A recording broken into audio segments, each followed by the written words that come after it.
Good afternoon, everyone. This is Dr. Bhupesh from Dr. BKM Institutes. And today I would be very slow.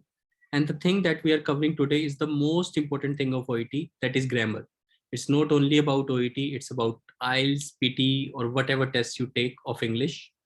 This is the most important thing. Grammar is the most important thing. So today we will discuss about grammar, and let me take you through easily to grammar. So again, we have been taught since our childhood what grammar is, but today I will try to make it simpler and also will majorly focus about OET. So the most important thing when I teach grammar is always be. Be means be is a verb. Be एक helping verb होता है. Be means होना. वैसे तो इसकी हिंदी में होता है होना, but don't worry, we don't have to know about this thing. But be की 3 forms होती हैं, is MR,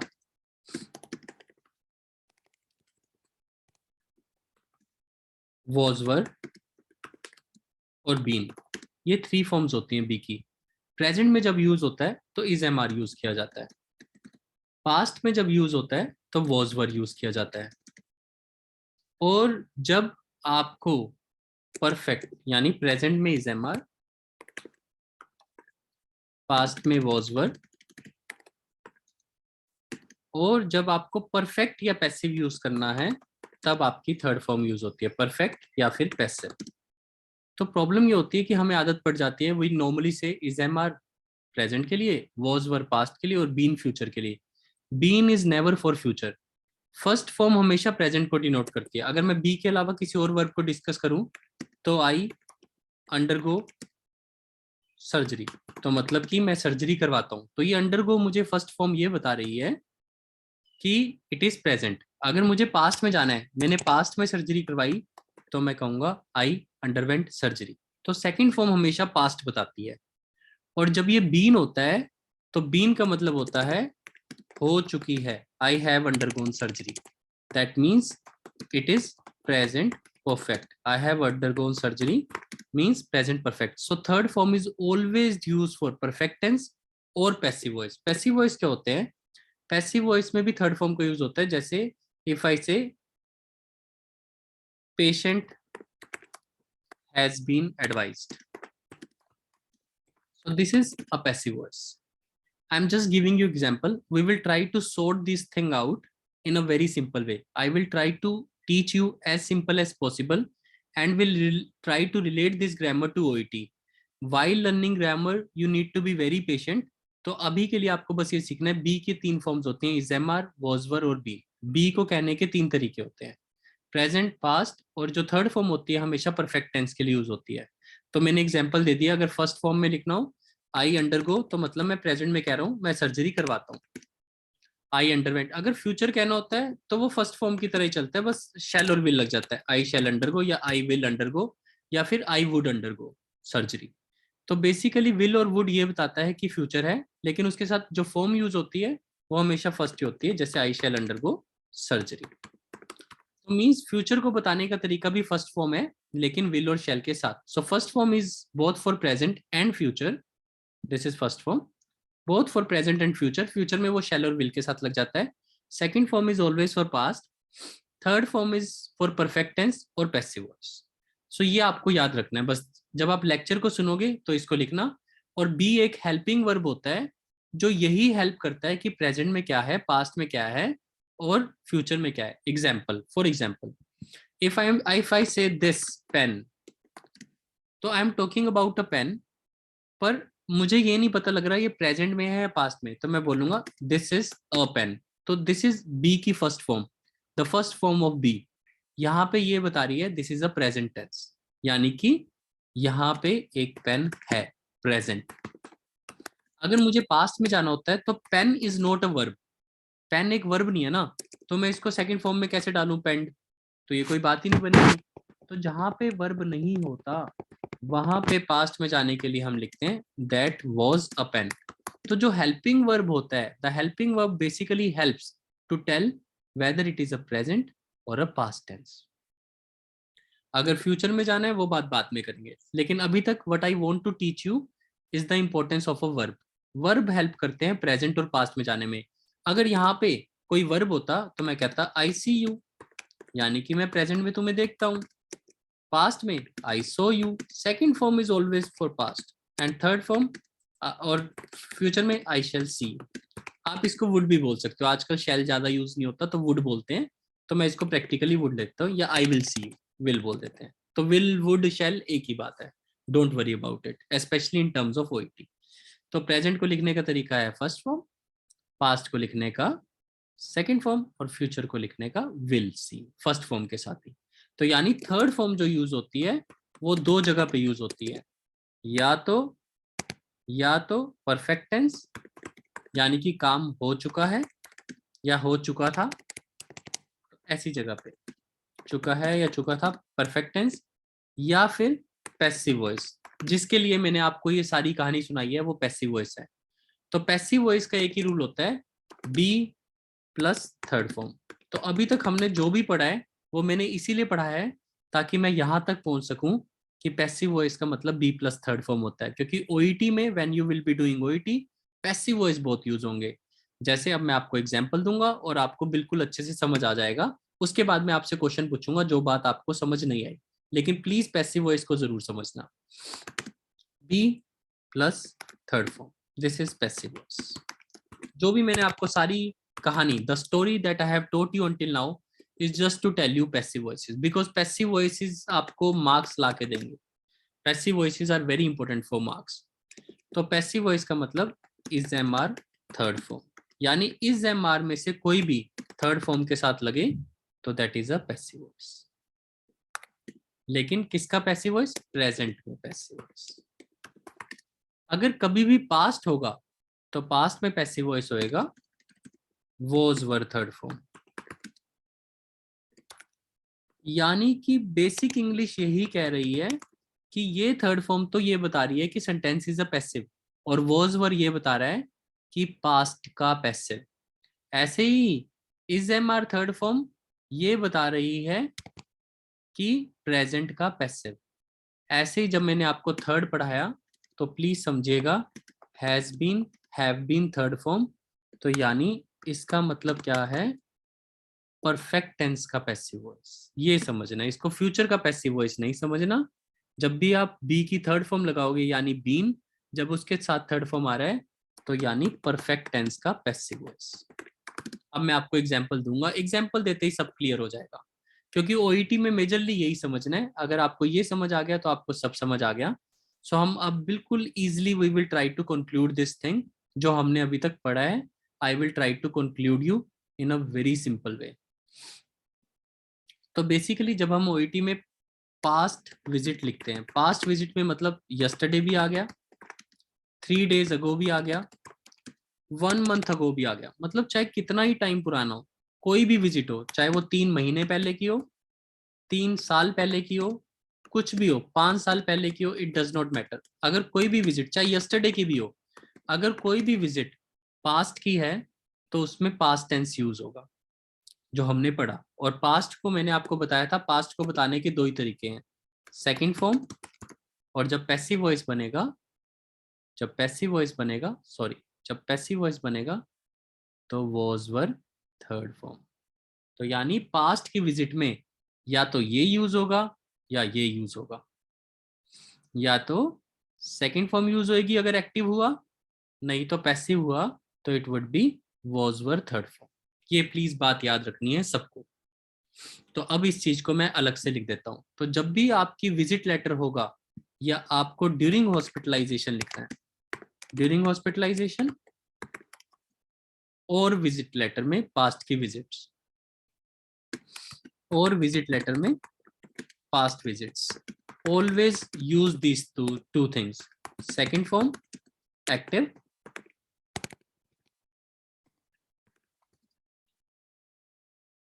और पैसिव के लिए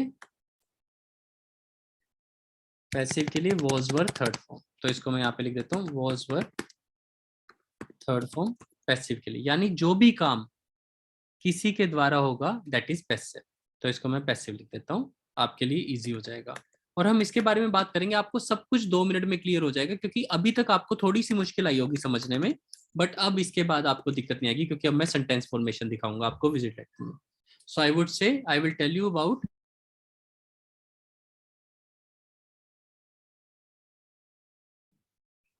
So I'm taking you to the most important thing.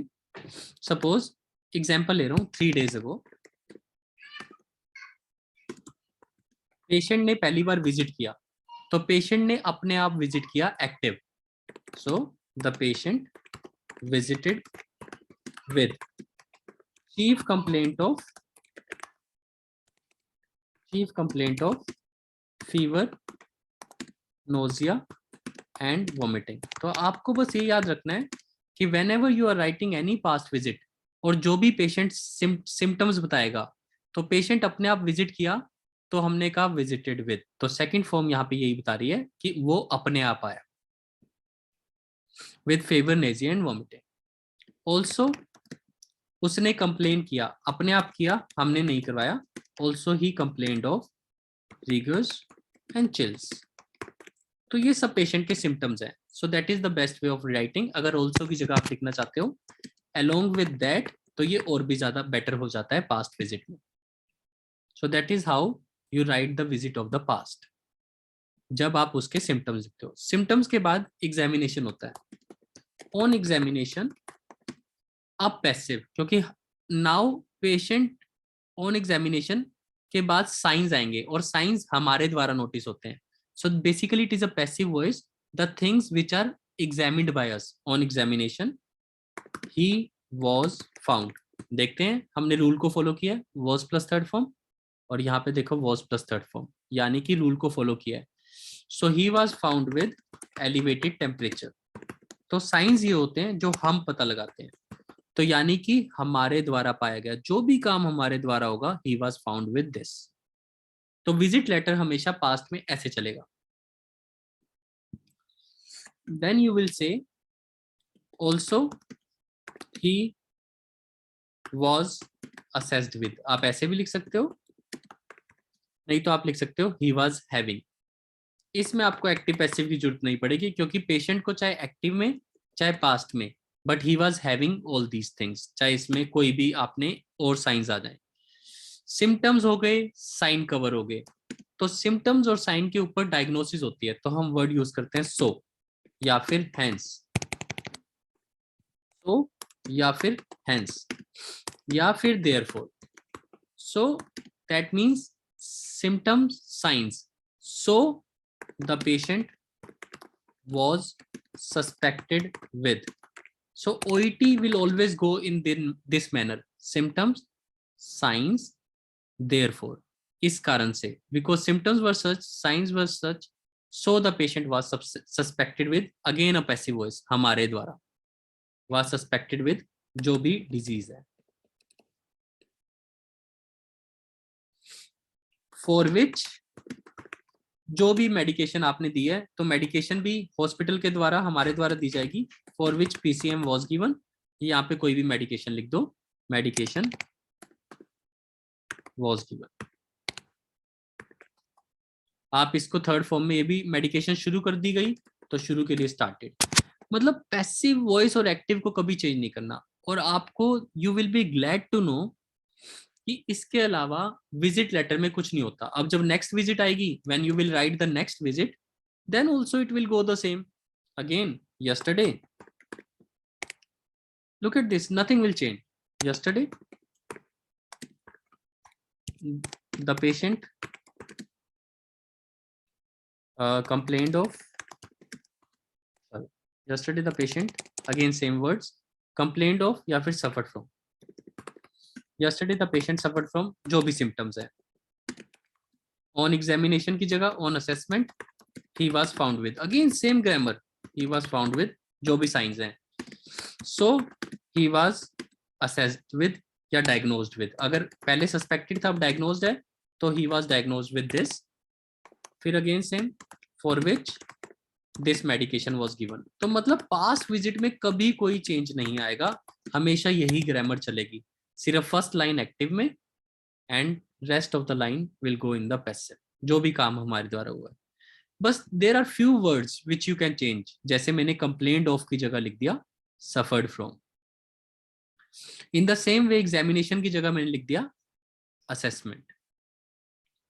अगर यहाँ पे कहूँ ही was found with same symptoms जैसे प्रीवियस विजिट में थे, तो मैं ऐसा भी लिख सकता हूँ पैसिव वॉइस अगर बनाना है।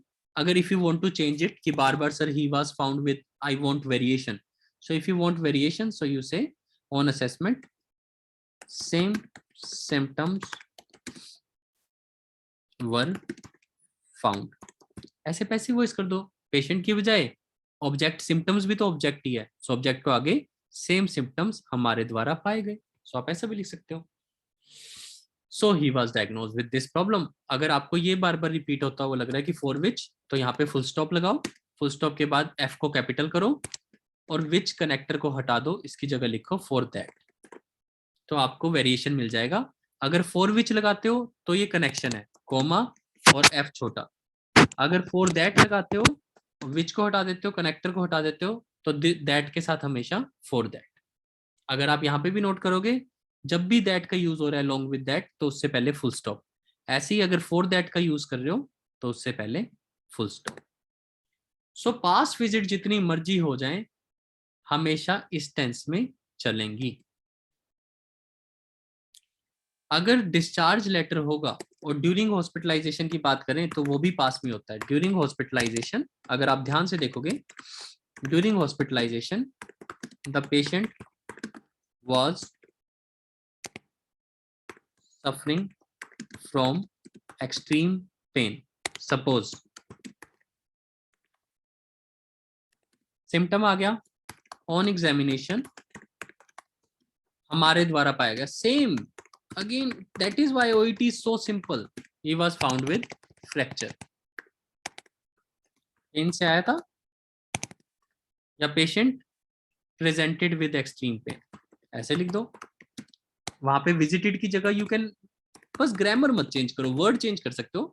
Patient presented with extreme pain on examination same way, so don't change things on examination. अगर असेसमेंट लिखने का मन है असेसमेंट लिख दो, right assessment word, on assessment he was found with fracture.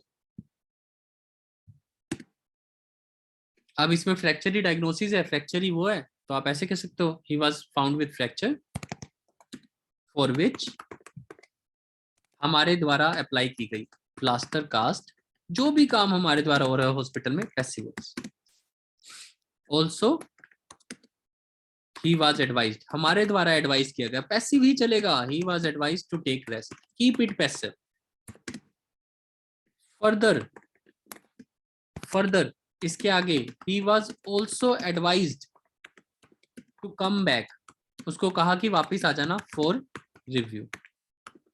So this is how you make line. Whether it is during hospitalization or past visit, it will always remain the same. आप अच्छे से देख सकते हो।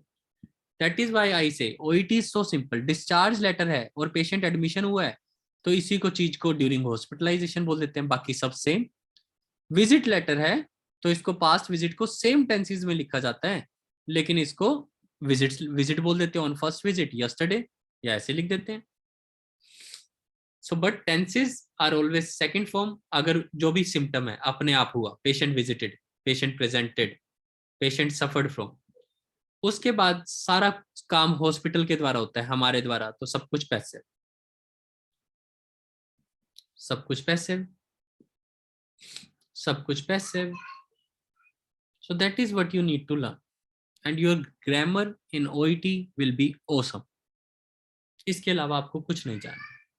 इसके अलावा हम वापस अपनी let's go back to the past slide. Present के लिए क्या यूज होता है? Has been third form, present perfect. Let's see how can we use present perfect tense. So present perfect tense will be used in today visit, because it is just like yesterday. Suppose visit letter चल रहा है, yesterday आपने लिखा, yesterday आपने लिखा, तो मैं yesterday को कॉपी पेस्ट कर लेता हूँ जो पुराना लेटर लिख किया था। तो यहाँ पे मान लो ये आपने यस्टरडे वाली विजिट ये ली थी, सो मैं इसको कॉपी पेस्ट कर रहा हूँ क्योंकि मैं इसको यूज करना चाहता हूँ। सो yesterday patient presented with this and this problem, और देखो कितना छोटा सा है, yesterday patient suffered from this and this problem. Now today, now let's come to today.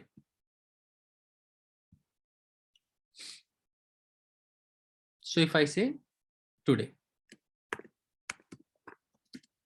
visit, now we have to bring all these past tense into present. So what is the method? In the active में आपको has plus third form लिखना है. बस यही दो चीजें याद करनी है. वहां पे second form थी, in the past it was second form, it becomes has plus third form. So हम इसको लिख के देखते हैं. So today the patient, सिर्फ has लग जाएगा, has suffered from, rest all remains the same. अगर आप complained word यूज करना चाहते हो तो today the patient has complained of. तो ये आपने symptoms, again same method, symptoms. वहां पे आपने लिखा था along with this, अगर और कुछ है वहां पे लिखा था along with that. So over here you will say along with this he is also having rest of the symptoms. So present में you just make everything present. He is also having rest of the symptoms, बाकी symptoms. Now examination, on examination. अब यहाँ पे आपको एक और rule याद करना है. Was plus third form, that is what you remembered. Was plus third form जब पैसिव लिखना होता था, तो यहाँ पे was plus third form का बन जाएगा जो मैंने आपको वहां पे लिखवाया था, has been third form. That is what we did. be की third form, be की third form, उसके साथ एक और third form, यानी कि that is passive voice of present. On examination same जहां past में लिखा था the patient was found with, तो थर्ड फॉर्म का थर्ड फॉर्म ही रहेगा, बस इसको प्रेजेंट में लाने के लिए आपको हैज बीन करना है. सो टुडे की विजिट में हैज या फिर हैज बीन, बस बाकी same. On examination the patient has been found with this, जो भी साइंस है.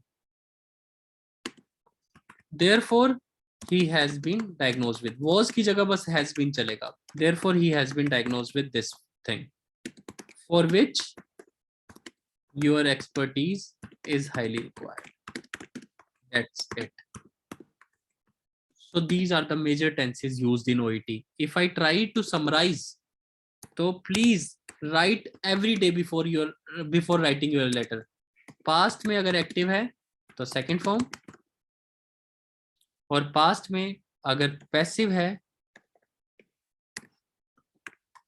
तो was were third form. Present में if it is active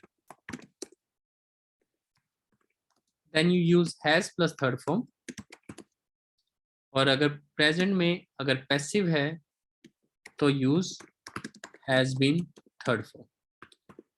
If you will realize तो हर जगह थर्ड फॉर्म ही यूज हो रही है, बस यहाँ पे was plus थर्ड फॉर्म और present में has been थर्ड फॉर्म, और एक्टिव में been हट जाता है, यहाँ से been will get omitted and will become. So this you have to remember, only this much, and you will have never any problem in grammar. Suppose if I take a case of a visit letter, suppose the patient is having ectopic pregnancy and she has been visiting since yesterday, and yesterday she was having abdominal pain and all that stuff. So you say, and this letter would go to obstetrician. So now I am just telling you example. This letter is being written regarding Mrs. Y, who has been suspected with, again a passive voice हमारे द्वारा, who has been suspected with ectopic pregnancy.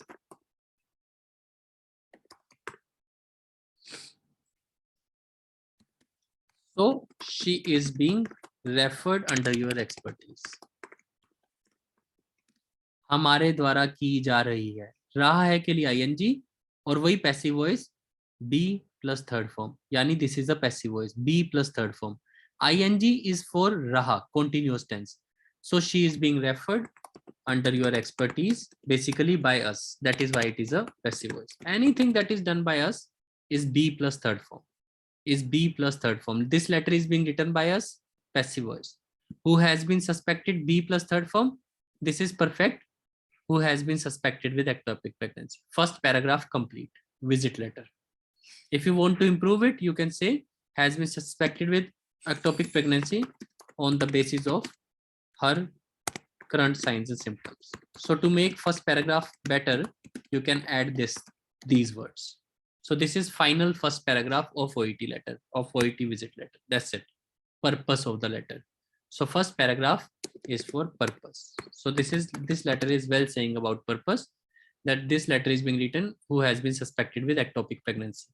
Like what the letter that we are doing today in Dr. BKM Institutes is the patient is having osteoarthritis. So who has been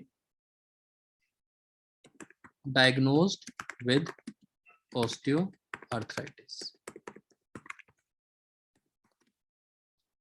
And which is not responding to on the basis of current signs and symptoms. So that is how you could have written today. Purpose is clear. Now you go to the second paragraph on first visit. Again, same thing. The patient had pain, whatever the symptoms. Along with that, again, this is you can also say visited with pain. You can say presented with pain. You can say anything. So that is how you should write. Along with that, he was also having. Now the visits will go in a flow. Rest of the symptoms. That is how simple it is. Then you say on examination, past May, he was found with. Again, same, whatever the problems of today. So he was assessed with osteoarthritis. Of today letter I am talking about, for which this medication was given. Same method again, please.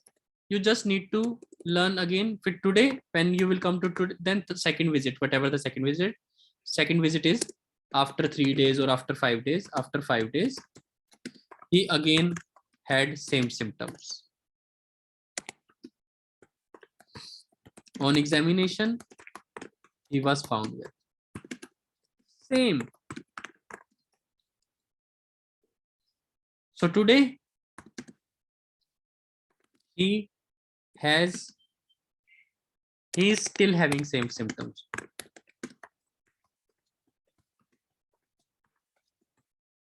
Rather, symptoms worse हो गए हैं, अपने आप हो गए हैं. Rather, symptoms have got worse. So he has been diagnosed with osteoarthritis, which is not responding to medication, because we gave him the medications, but it is not responding to medications. I am teaching you grammar only. Please don't worry about the letter. So he has been diagnosed with passive voice. Now he needs your expertise. So he is being sent to you. Yeah, he is being referred to you. Simple. Again, there is no grammar. Once you learn this part of grammar, that in the past, second form, passive voice was were third form.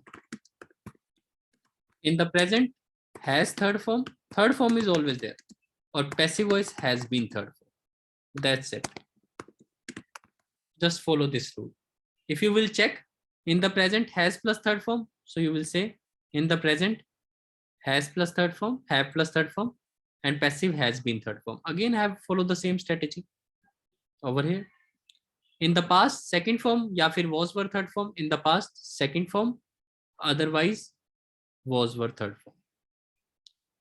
Otherwise, from this, there is no other grammar in OET and in actual English as well. Whenever you say past, you say second form. Whenever you say present, you say has plus third form. Whenever you say passive voice, you say was plus third form. If I say that example, couple of more examples, I hope you have understood everything. Of course, I will pause you and will try to ask you if everything is fine. So in the active, If say doctor advised the patient, that means advised. Advised means second form.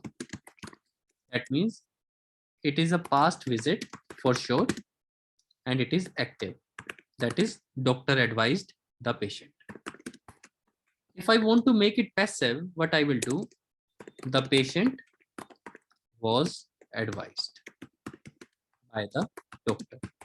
And in OET, I do not write this thing because I know was plus third form already is an evidence, is a proof that it is a passive voice. So passive voice means was plus third form. Active means only second form. If this visit have been the present visit, agar ye present hota, I would have made just one change. Doctor has advised the patient. Please try to write it 10 times. I know it's easy, but when you do grammar, you do mistakes. And if I make it passive, I will do it. So you can just remember these 4 sentences and your life can be very easy. Past, second form. Passive, was plus third form. Present, has plus third form. Passive, has been third. That's it. So if I say doctor diagnosed the patient, that means it is a past visit. If I say the patient was diagnosed, that means it is a passive voice and a past visit. If I say doctor has advised, doctor has diagnosed the patient, that means it is today's visit. Today, the doctor has diagnosed the patient. And if I make the passive voice, today, the patient has been diagnosed with this and this. These are the only grammatical part involved in OET majorly. Apart from this, there is no other grammar. There is social history and medical history. We all know normally social history, if somebody is a smoker, it is a habit. So we simply say he smokes, yeah, we say he is a smoker. So it is not a complex grammar. This you will handle, social history and medical history. So you say patient was diagnosed with diabetes. So this is also part of past only. The patient was diagnosed with diabetes 5 years ago, with diabetes 5 years ago. So this is also past. So what it is coming in the medical. तो क्या हुआ वो medical history के बारे में. पर जैसे आप बोल रहे हो, अगर हिंदी में आप past बोल रहे हो कि पेशेंट को डायग्नोज किया गया था डायबिटीज के साथ 5 साल पहले, तो ये बात तो पास्ट की है ना. तो again use passive voice. So इसके अलावा there is no grammar involved. Please understand. If you say patient drinks alcohol, so it is his habit, he drinks alcohol. You say it this way, he takes cup, he eats a lot. So what? So social history and medical history grammar is not a problem. It is this past and present visit. So please remember this page only. So try to write it 10 times. Just remember this page only. This page will help you to make these pages. Again, I have written everything for you. There is no complexity. Try to listen to this grammar video 2-3 times. And again, I really am sure that you will not have any problem in grammar. There would be small bit of mistakes which will happen, but we can handle those mistakes if you do not do these mistakes. अगर आप ये mistakes नहीं करोगे, तो बाकी की mistakes हम संभाल पाएंगे. So please try to listen to this lecture 5 times, 10 times. But अगर ये गलती नहीं हुई ना, तो I promise you आप में से किसी एक बच्चे का भी ग्रामर का राइटिंग का पेपर नहीं रुकेगा OET. This is my promise to you. बस मुझे वो 10 दिन बता देना पेपर से पहले कि सर 10 डेज मेरी टीचर ने एक भी गलती नहीं निकाली लास्ट के 10 डेज.